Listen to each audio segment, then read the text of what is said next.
Hey there, I'm Ava, 32 years old, thriving in my marketing career and living what I thought was my dream life. I've got an incredible house in the suburbs, and my husband, William, is a brilliant software engineer who's always had my back, or so I believed. Things started to unravel when my mother-in-law, Linda, began acting strange. Now, Linda and I have never been close, but suddenly she's all buddy-buddy with Luna, the daughter of our new neighbors. Luna's 25, and Linda treats her like the daughter she never had. Hey, William, have you noticed how much your mom's been hanging out with Luna lately? I asked one evening over dinner. Huh? Oh, yeah, Mom said she's helping Luna with job applications or something, he replied casually. I shrugged it off. That's nice of her, I guess. But I couldn't shake this weird feeling. Every time I saw them together, they'd be whispering and giggling like schoolgirls. It was unsettling. During our weekly game night, I vented to my friends, Tom and Karen. Am I overthinking this, or is Linda acting weird? Karen raised an eyebrow. Weird how? She's suddenly best friends with Luna. It's like they've got some secret joke that I'm not in on. Tom laughed. Maybe they're planning a surprise party for you. I wish it were that innocent. Work was crazy, and I was up for a major promotion, so I was practically living at the office. Meanwhile, William started coming home later and later. Another late night? I asked, trying to sound casual. Yeah, this project's brutal. Don't wait up, he said. I wanted to believe him, but my gut told me something was off. One afternoon, I was grabbing the mail and spotted Linda and Luna huddled together on Linda's porch. They went silent as soon as they saw me. Hey, Ava, Luna chirped, overly cheerful. How's work? Busy, I replied, forcing a smile. What are you two up to? Linda waved it off. Oh, just some girl talk, nothing you'd be interested in, dear. Right, because I'm not a girl or anything. That night, I couldn't sleep, replaying all the strange vibes in my head. The whispers, the late nights, the awkward silences. Was I just being paranoid, or was something seriously wrong? Little did I know, my perfect life was about to implode. The people I trusted were the ones holding the matches, ready to burn it all down. Monday morning, I walked into work, ready to crush my presentation for the promotion. But something felt off. People were whispering, giving me sideways glances. After my presentation, my boss, Mr. Johnson, called me into his office. Aha, we need to talk, he said, looking uncomfortable. There've been some rumors about us. I'm sorry, but I have to pass you over for the promotion. We can't have people thinking. Well, you understand. I was stunned. What? That's ridiculous. There's nothing going on between us. He sighed. I'm sorry, Ava. My hands are tied. I left work early, my mind spinning. At a neighborhood barbecue that weekend, I overheard Mrs. Peters gossiping with another neighbor. Did you hear about Ava Thompson? Apparently, she throws wild parties. Someone even said they saw drugs there. I nearly dropped my plate. What the hell was going on? When I got home, I confronted William. People are saying insane things about me, wild parties, an affair with my boss. What's happening? William looked uncomfortable, avoiding my eyes. I don't know, Ava. Maybe there's some truth to it. You've been working late a lot. I stared at him shocked. Are you serious? You know me better than that. The next day, Linda stopped by unexpectedly. Oh, Ava, she said with fake concern. I'm worried about you. Your behavior lately. It's just not right. Maybe you should be careful. Before I could respond, Luna bounced in. Hey, William, ready for our run? She smiled and touched his arm, laughing at something he said, while he just stood there, not even trying to push her away. Even Tom and Karen started acting strange. At our next game night, Karen asked, hesitantly, Ava, is everything okay? We've been hearing things. I'm not having an affair, I'm not doing drugs, and I'm not throwing wild parties, I snapped. Tom looked skeptical. Look, if you need help. I stormed out, feeling more alone than ever. The final straw came when I decided to surprise William by coming home early. As I walked in, I heard laughter from upstairs. I rushed to our bedroom and froze. There was Luna, twirling in front of my mirror in my favorite dress. William was sitting on the bed, smiling at her. What the hell is going on here? I demanded. William jumped up, looking guilty. Ava, we. Luna needed something to wear for a job interview. Luna had the audacity to smile. Thanks for letting me borrow this, Ava. You're such a sweetheart. I was speechless as she sauntered out. I turned to William, incredulous. First my clothes, and what's next? My identity? That night, as he showered, I did something I never thought I'd do. I checked his phone. And there they were. Text after text between him and Luna. Nothing outright incriminating, but the flirty undertones were undeniable. Hey handsome, thanks for today, you're always so helpful. Anytime, Jess. You looked amazing in that dress. My world was crumbling. My job, my reputation, my marriage, everything I had worked so hard for was slipping through my fingers. And for what? I hadn't done anything wrong. Lying in bed that night, with William snoring beside me, I made a decision. I wasn't going to be a victim anymore.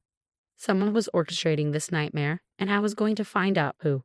And when I did, they'd regret ever messing with Ava Thompson. I'd had enough of being a pawn in someone else's twisted game. It was time to take control and uncover the truth.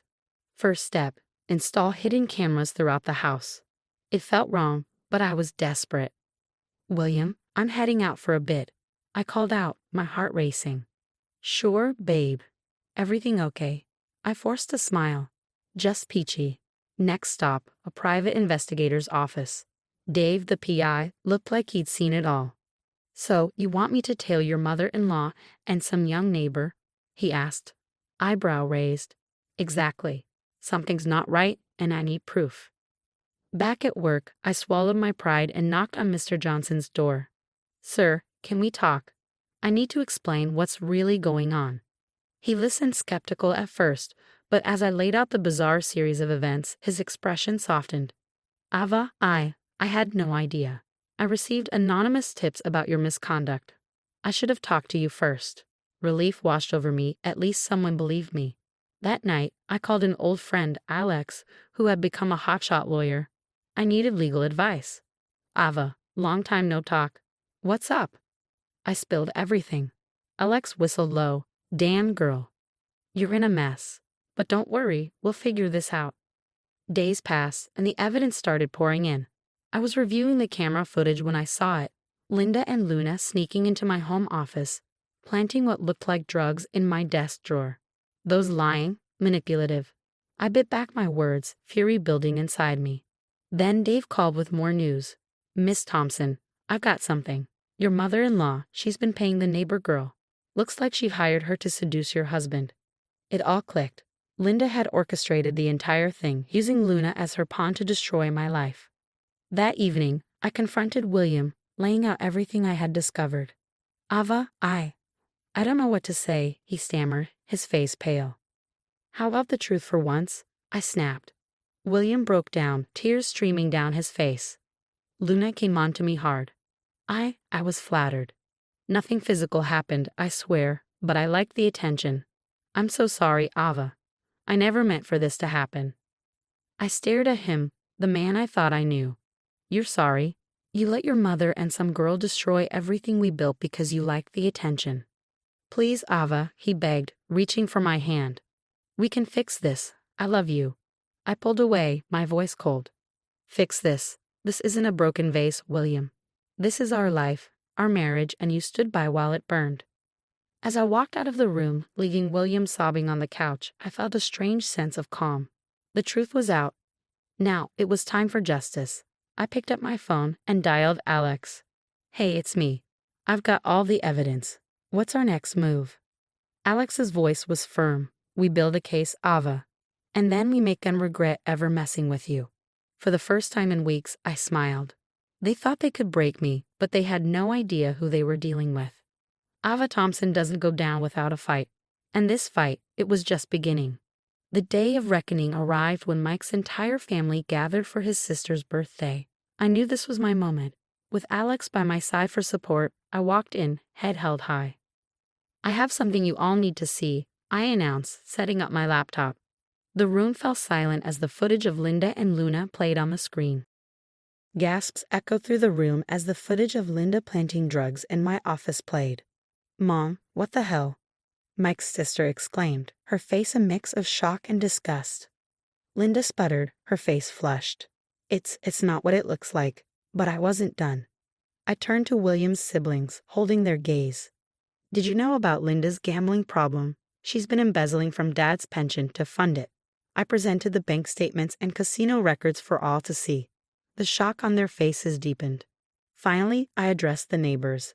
And Luna, this isn't her first rodeo. She has a history of conning married men. I've got testimonies from her previous victims. The final bomb had dropped. The fallout was immediate and intense. William's family turned on Linda, their voices rising in anger and disbelief. In the chaos, my phone buzzed. It was Mr. Johnson. Ava, the board reviewed everything. We want to offer you the promotion, along with a public apology. Can you come in tomorrow? I smiled, feeling vindicated. Absolutely, sir. Thank you. As the dust began to settle, William approached me, his eyes pleading. Ava, please. I know I messed up, but can't we try to work this out? I love you. I took a deep breath, steadying myself. No, William, we can't. My lawyer will be in touch with the divorce papers. His face crumpled in pain, but I had my own scars too. I turned and walked away, head held high, ready to begin a new chapter. 1 year later, I stood in the kitchen of my dream house, sipping coffee as sunlight streamed through the windows. So much had changed. My new job was challenging, fulfilling, and I had started a support group for victims of family betrayal, turning my pain into a purpose. My phone buzzed. A text from Tom and Karen, full of apologies for doubting me and asking to reconnect. I appreciated their words but kept them at arm's length. Trust, once broken, takes time to rebuild. Another text popped up, this one from Alex. Dinner tonight at that new Italian place? I smiled, considering it. Alex had been my rock through everything. Maybe it was time to see where this could lead. I turned away from the window and caught a glimpse of my reflection in the mirror.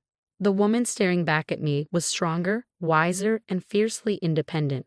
The scars were still there, deep beneath the surface, but they no longer defined me.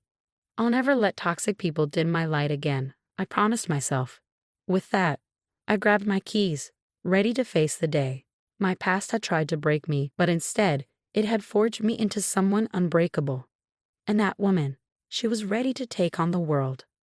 Now I have a question for you. If you were in my shoes, would you have given William a second chance, or do you believe betrayal like this is unforgivable? Where do you draw the line between forgiveness and self-respect? Is there ever a situation where you would take back someone who stood by while others tried to destroy your life? Share your thoughts in the comments below.